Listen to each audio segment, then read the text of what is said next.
السلام علیکم ورحمۃ اللہ وبرکاتہ۔ میں آپ کو سونے سے پہلے اپنے محاسبے کے بارے میں بتا رہی تھی، تو میں اس کو دوبارہ سے ہائی لائٹ کروں گی کہ سونے سے پہلے اپنے محاسبے کو اپنا معمول بنا لیں، اپنا دل کا محاسبہ کریں، محاسبے میں اپنے گناہوں کا اعتراف کریں اور اپنا کڑا سا محاسبہ کریں، پھر ندامت سے رو رو کر استغفار کریں تاکہ رب کی رحمت شامل حال ہو۔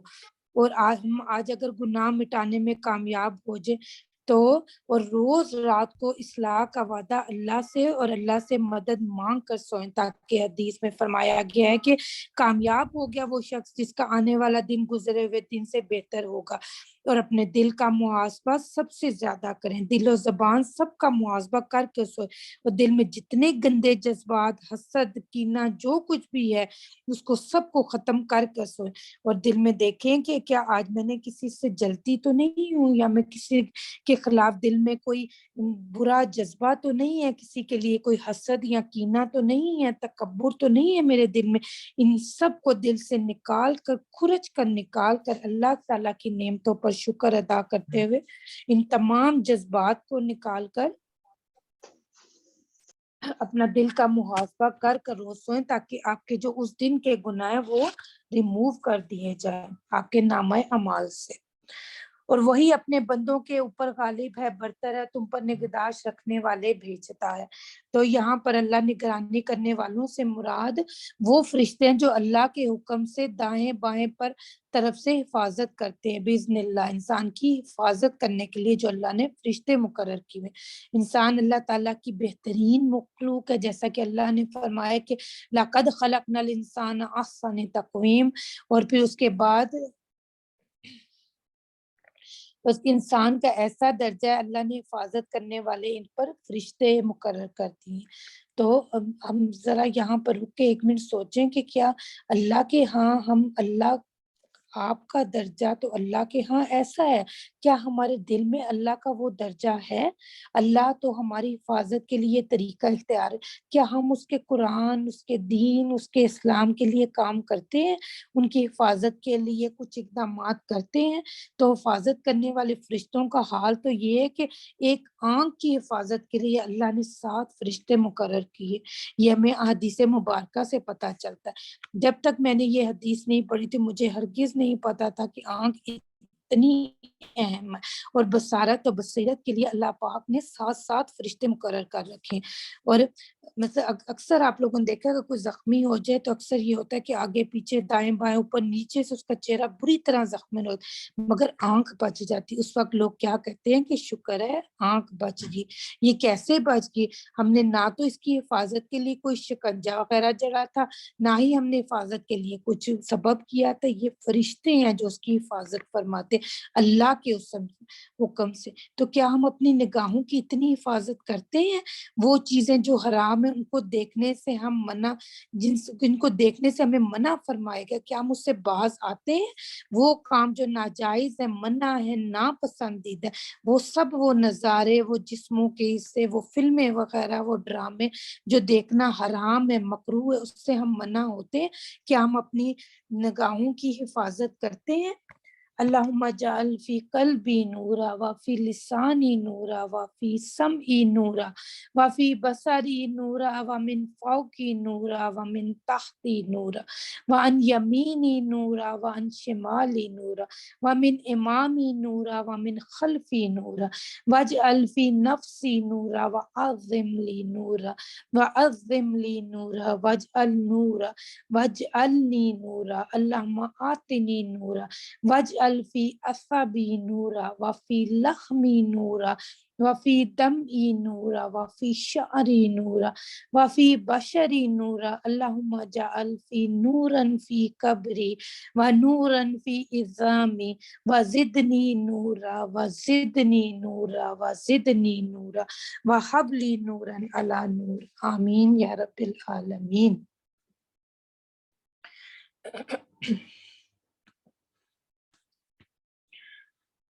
پھر سب اپنے خالق کی حقیقی کے پاس لائے جائیں گے۔ خوب سن لو کہ فیصلہ اللہ ہی کا ہوگا اور وہ بہت جلد حساب لے لے گا۔ اللہم حاسبنی حسابا یسیرا۔ اور وہ کون ہے جو تم کو خشکی اور دریا کی ظلمات سے اس حالت میں نجات دے دیتا ہے کہ تم اس کو پکارتے ہو تسلیث ظاہر کر کے اور چپکے کہ اگر آپ ہم کو ان سے نجات دے دے تو ہم ضرور حق شناسی والوں میں سے ہو جائیں گے۔ آپ کہہ دیجئے کہ اللہ ہی نے تم کو ان سے نجات دیتا اور ہر غم سے بھی تم پھر بھی شرک کرنے لگتے ہو۔ آپ کہہ دیجئے کہ اس پر بھی وہی قادر ہے کہ تم پر کوئی عذاب تمہارے اوپر سے بھیج دے یا تمہارے پاؤں تلے سے، یہاں یہ کہ تم کو وہ گروہ کر کے سب کو بڑھوا دے اور تمہارے ایک دوسرے کو لڑائی کو چکھا دے۔ آپ دیکھیے تو صحیح کہ ہم کس طرح دلائل مختلف پہلوؤں سے بیان کرتے ہیں۔ اب یہاں پر اللہ تعالیٰ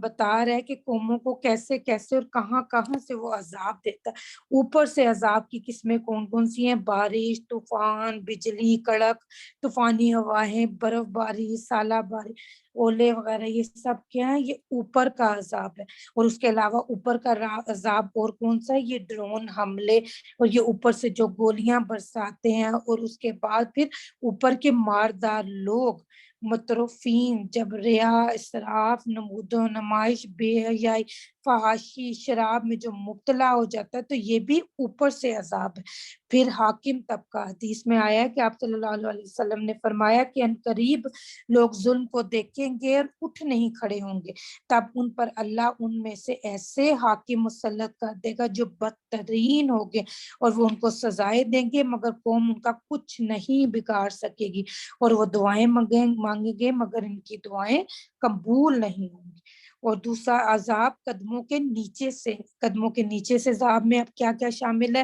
یہ جو سیلاب ہے، یہ زلزلے ہیں، یہ زمین کا پھٹنا اور دھنسا دیا جانا، اور گرم پانی کے چشمے پھوٹتے ہیں جو جلا کر راکھ کر دیتے ہیں، اور معاشرے کے نچلے والا طبقہ جو بھوک اور کی وجہ سے سسک رہا ہے، پھر جب اوپر والے کو دیکھتا ہے یاشی میں مبتلا تو نیچے والا طبقہ پھر یہ جو ڈکیتی، لوٹ مار، فحاشی، ریانی، زناکاری وغیرہ کرتا ہے، یہ سب کے سب نیچے والے عذاب میں شامل ہیں۔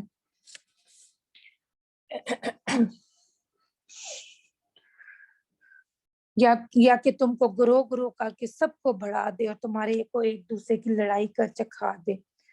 اور آپ دیکھیے تو صحیح کہ ہم کس طرح دلائل مختلف پہلوؤں سے بیان کرتے ہیں، شاید کہ وہ سمجھ جائیں، اور وہ آپ کی قوم اس کی تکذیب کرتی ہے، حالانکہ وہ یقینی ہے۔ آپ کہہ دیجئے میں تم پر تانیات نہیں کیا گیا ہوں، ہر خبر کے وقوع کا ایک وقت اور جلدی ہی تم کو معلوم ہو جائے گا، اور جب تم لوگوں کو دیکھو کہ جو ہماری آیات میں عیب جوئی کر رہے ہیں تو ان لوگوں سے کنارہ کش ہو جائے، یہاں تک کہ وہ کسی اور بات میں لگ جائے۔ تو یہ اس آیت میں ایک مرتبہ پھر وہی وہ موضوع ہے جو ہم نے پیچھے آیات میں کیا تھا،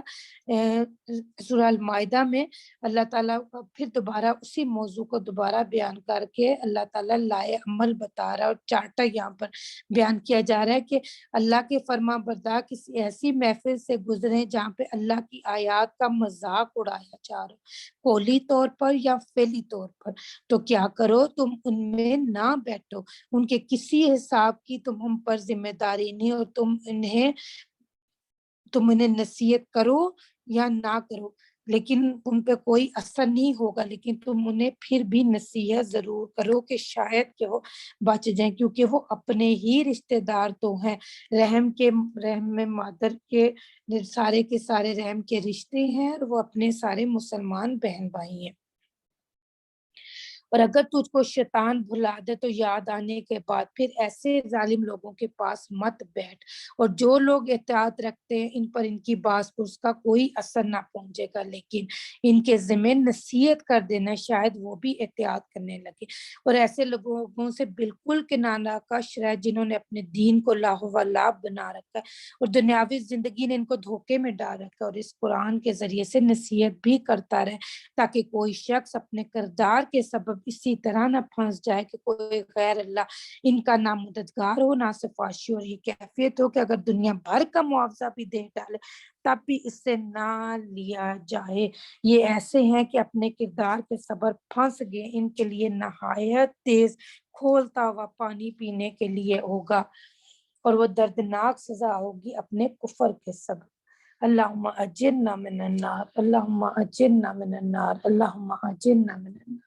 آپ کہہ دیجئے کہ کیا ہم اللہ کے سوا ایسی چیز کی عبادت کریں نہ وہ ہم کو نفع پہنچائے نہ وہ نقصان پہنچائے، اور کیا ہم الٹے پھیر جائیں بعد اس کے کہ ہم کو اللہ تعالیٰ نے ہدایت کر دی ہے؟ جیسے کوئی شخص ہو کہ اس کو شیطانوں نے کہیں جنگل میں بے راہ روا کر دیا اور وہ بھٹکتا پھرتا ہو، اس کے کچھ ساتھی بھی تھے کہ وہ اس کو ٹھیک راستے کی طرف بلا رہے کہ ہمارے پاس آپ کہہ دیجئے کہ یقینی بات ہے کہ راہ راست وہ خاص اللہ کی راہ، اور ہم کو یہ حکم ہوا کہ ہم پورے متی ہو جائیں پروردگار عالم کے، اور یہ کہ نماز کی پابندی کرو، اسی سے ڈرو، وہی ہے جس کے پاس تم سب جمع کیے جاؤ گے،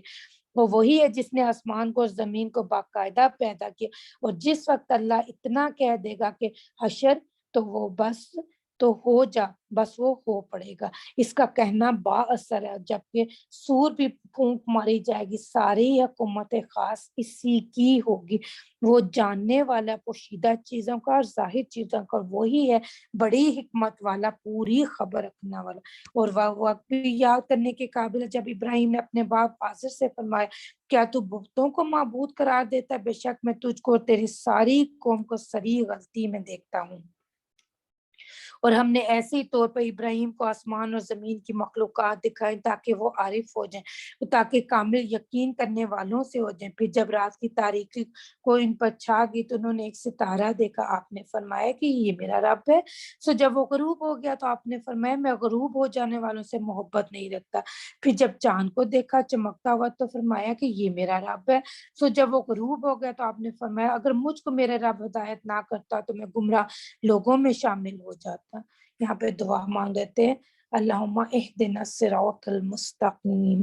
اور پھر جب آفتاب کو دیکھتا چمکتا ہوا تو فرمایا یہ میرا رب ہے، یہ تو سب میں بڑا ہے۔ اور سو جب وہ غروب ہو گیا تو آپ نے فرمایا قوم بے شک میں تمہارے شرک سے بیزار ہوں، میں یکسو ہو کر اپنا رخ اسی کی طرف کرتا ہوں جس نے آسمان اور زمین کو پیدا کیا، اور میں شرک کرنے والوں سے نہیں ہوں۔ اور ان سے ان کی قوم نے حجت کرنا شروع کیا، آپ نے فرمایا کیا تم اللہ کے معاملے میں مجھ سے حجت کرتے ہو، حالانکہ اس نے مجھ کو طریقہ بتلا دیا، اور میں ان چیزوں سے جن کو تم اللہ کے ساتھ شریک بناتے ہو نہیں ڈرتا۔ ہاں لیکن اگر میرا پروردگار ہی کوئی امر چاہے، میرا پروردگار ہر چیز کو اپنے علم میں گھیرے ہوئے، کیا تم پھر خیال نہیں کرتے؟ اور میں ان چیزوں سے کیسے ڈروں جن کو تم نے شریک بنایا، حالانکہ تم اس بات سے نہیں ڈرتے کہ تم نے اللہ تعالیٰ کے ساتھ ایسی چیزوں کو شریک ٹھہرایا جن پر اللہ تعالیٰ نے کوئی دلیل نازل نہیں فرمائی۔ ان دو جماعتوں میں سے امن کا زیادہ مستحق کون ہے؟ اگر تم خبر رکھتے ہو، جو لوگ ایمان رکھتے ہیں وہ اپنے ایمان کو شرک کے ساتھ مخلوط نہیں کرتے، ایسوں ہی کے لیے امن، اور وہی راہ پر چل رہے، اور یہ ہماری حجت تھی وہ ہم نے ابراہیم کو ان کی قوم کے مقابلے میں دی تھی، ہم جس کو چاہتے مرتبوں میں بڑھا دیتے ہیں، بے شک آپ کا رب بڑے علم والا حکمت والا ہے۔ اور ہم نے ان کا بیٹا اسحاق دیا اور ایک پوتا یعقوب دیا، ہر ایک کو طریقہ حق کی ہم نے ہدایت کی، اور ابراہیم سے پہلے زمانے میں ہم نے نوح علیہ السلام کو ہدایت کی، اور ان ابراہیم کی اولاد میں سے داؤد علیہ السلام کو، اور سلیمان علیہ السلام کو، ایوب علیہ السلام کو، یوسف علیہ السلام کو، موسیٰ علیہ السلام کو، ہارون علیہ السلام کو، اسی طرح ہم نیک کام کرنے والوں کو جزا دیا کرتے، نیز زکریا علیہ السلام اور یحییٰ علیہ السلام کو، اور عیسیٰ علیہ السلام کو، الیاس علیہ السلام، یہ سب، اور نیز ہم نے اسماعیل علیہ السلام کو، یسیع علیہ السلام کو، یونس علیہ السلام کو، لوط علیہ السلام کو، اور ہر ایک کو تمام جہانوں والوں پر نبوت میں ہم نے فضیلت دی، اور نیز ان کو ان کے کچھ باپ دادوں کو، کچھ اولاد کو، کچھ بھائیوں کو، اور ہم نے ان کو مقبول بنایا، اور ہم نے ان کو راہ راست کی ہدایت کی۔ اللہ کی ہدایت وہ یہی ہے، اپنے بندوں میں سے جس کو چاہے اس کو ہدایت کرتا ہے، اور اگر یہ فریضتاً حضرات بھی شرک کرتے ہیں تو جو کچھ یہ اعمال کیا کرتے تھے ان سے سب عکارت ہو جاتے ہیں۔ یہ ایسے تھا کہ ہم نے ان کو کتاب اور حکمت اور نبوت عطا کی تھی، سو اگر یہ لوگ نبوت کا انکار کریں تو ہم نے ان کے لیے ایسے بہت لوگ مقرر کر دیے جو اس کے منکر نہیں ہیں۔ یہ حضرات ایسے تھے جن کو اللہ تعالیٰ نے صبر کی ہدایت کی تھی، سو آپ بھی انہی کے طریقے پر چلیے۔ آپ کہہ دیجئے کہ میں تم سے اس تبلیغ قرآن پر کچھ معاوضہ نہیں چاہتا، یہ قرآن تو صرف تمام جہان والوں کے لیے نصیحت ہے۔ لوگوں میں سے شرک کو نکالنے کے لیے جو اللہ تعالیٰ یہاں پہ طریقہ بتا رہے ہیں کہ جو تبلیغ کرنی ہے وہ لڑائی جھگڑا یا بحث و تکرار وغیرہ کر کے نہیں کرنی ہے انہیں، بلکہ حکمت اور دانائی سے لوگوں میں سے شرک اور ان میں سے جو بری عادات اور جو بدعات ہیں ان کو نکالا جائے گا، اور نہ ہی یہ کہ فرقہ واریت میں کسی مسلمان کے خلاف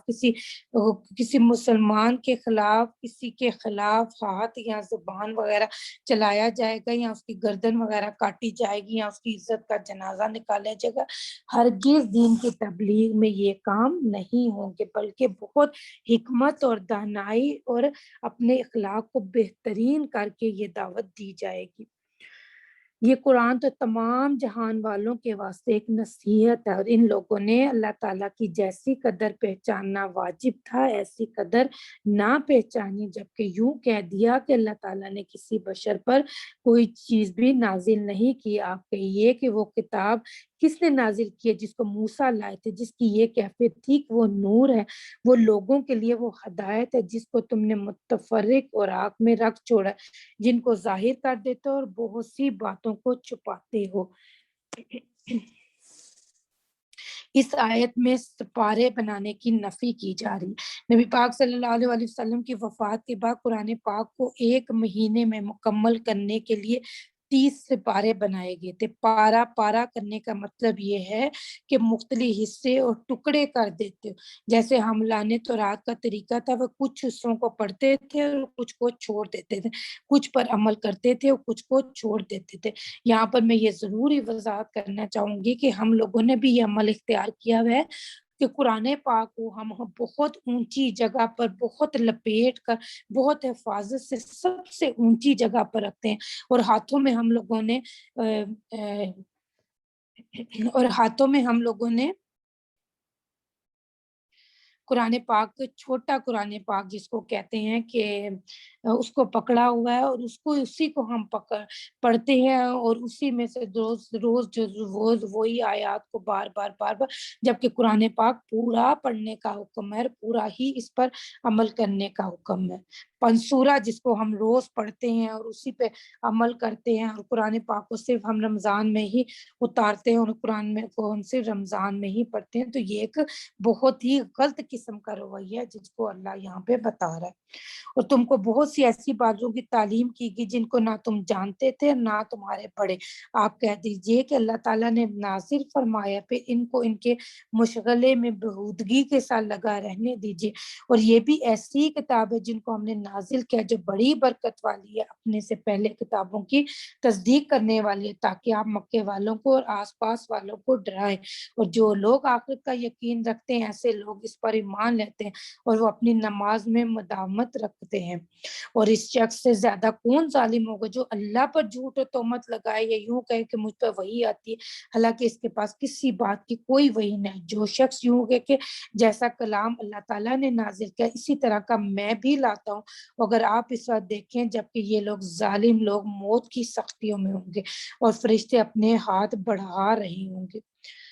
آپ صلی اللہ علیہ وسلم نے فرمایا کہ موت کی سختیاں بہت سخت ہیں۔ آپ صلی اللہ علیہ وسلم نے امت کو اس کی سختیوں سے بچنے کی دعا تعلیم فرما دی۔ وہ دعا کیا ہے؟ اللہم آئینی غمرات الموت و سکرات الموت۔ کثرت سے اس دعا کا ورد کیا کریں۔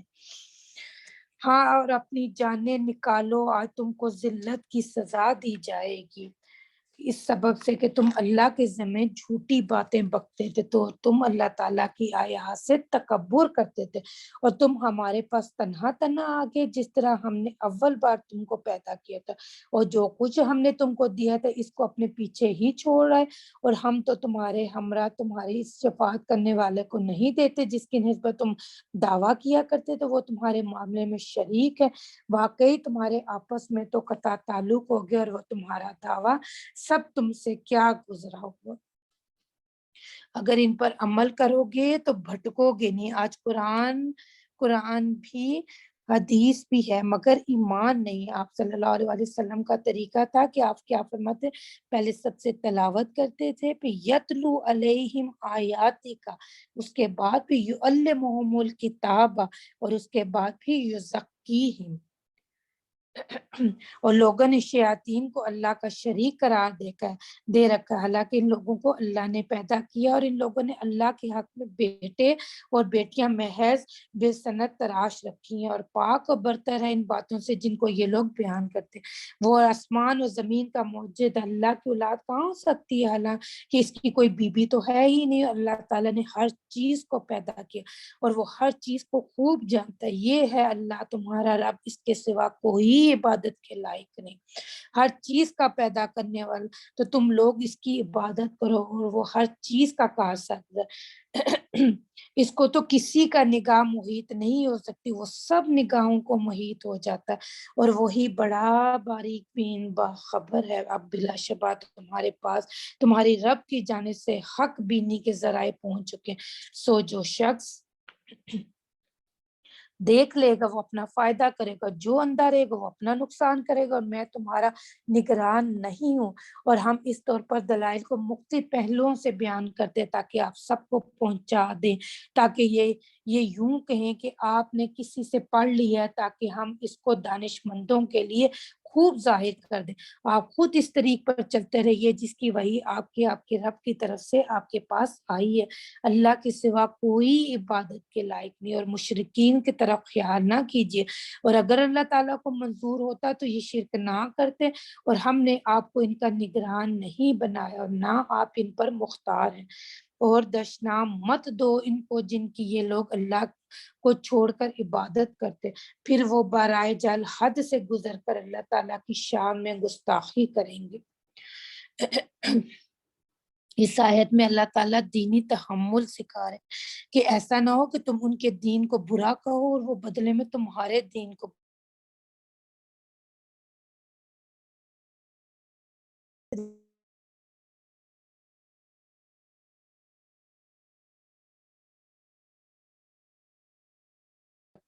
اور ان منکر لوگوں نے قسموں میں بڑا زور لگا کر اللہ کی قسم کھائی کہ اگر ان کے یعنی ہمارے پاس کوئی نشانی آ جائے تو وہ ضرور ہی اس پر ایمان لے آئیں گے۔ آپ جواب میں کہہ دیجئے کہ سب نشانیاں اللہ تعالیٰ کے قبضے ہی میں ہیں، اور تم کو اس کی کیا خبر کہ وہ نشانیاں جس وقت آ جائیں گی، یہ لوگ جب بھی ایمان نہ لائیں گے ہم بھی ان کے دلوں کو اور ان کی نگاہوں کو پھیر دیں گے، جیسا یہ لوگ اس پر پہلی دفعہ ایمان نہیں لائے، اور ہم ان کو ان کی سرکشی میں حیران رہنے دیں گے۔ اور اگر ہم ان کے پاس فرشتوں کو بھیج دیتے تو ان سے مردے باتیں کرنے لگتے، ہم تمام موجودات غیبہ کو ان کے پاس ان کی آنکھوں کے روبرو لا کر جمع کرتے، تب بھی یہ لوگ ایمان نہ لاتے۔ ہاں اگر اللہ ہی چاہے تو اور بات ہے، لیکن ان میں زیادہ لوگ جہالت کی باتیں کرتے ہیں۔ اسی طرح ہم نے ہر نبی کو دشمن بہت سے شیطان پیدا کیے تھے، کچھ آدمی کچھ جن میں سے بعضوں کو چکنی چکڑی باتوں کا وسوسہ ڈالتے رہتے تھے تاکہ ان کو دھوکے میں ڈال دیں، اور اگر اللہ تعالیٰ چاہتا تو یہ ایسا کام نہ کر سکتے۔ سو ان لوگوں کو جو کچھ یہ افترا پردازی کر رہے ہیں اس کو آپ رہنے دیجئے، تاکہ اس کی طرف ان لوگوں کے قلوب مائل ہو جائیں جو آخر پر یقین نہیں رکھتے، تاکہ اس کو پسند کر لیں، تاکہ مرتکب ہو جائیں ان امور کے جن کے وہ مرتکب ہوئے تھے۔ تو کیا اللہ کے سوا کسی اور فیصلہ کرنے والے کو تراش کروں؟ حالانکہ وہ ایسا ہے کہ اس نے ایک کتاب کامل تمہارے پاس بھیج دی ہے۔ اس کی حالت یہ ہے کہ اس کے مضامین خوب صاف صاف بیان کیے گئے ہیں، اور جن لوگوں کو ہم نے کتاب دی ہے وہ اس بات کو یقین کے ساتھ جانتے کہ یہ قرآن آپ کے رب کی طرف سے واقعیت کے ساتھ بھیجا گیا، سو آپ شبہ کرنے والوں میں نہ ہوں، اور آپ کے رب کا کلام واقعیت اور اعتدال کے اعتبار سے کامل ہے، اس کے کلام کا کوئی بدلنے والا نہیں۔ خوب سن رہو، خوب جان رہو، دنیا میں زیادہ لوگ ایسے ہیں کہ اگر آپ ان کا کہنا ماننے لگے تو وہ آپ کو اللہ کی راہ سے بے راہ کر دیں۔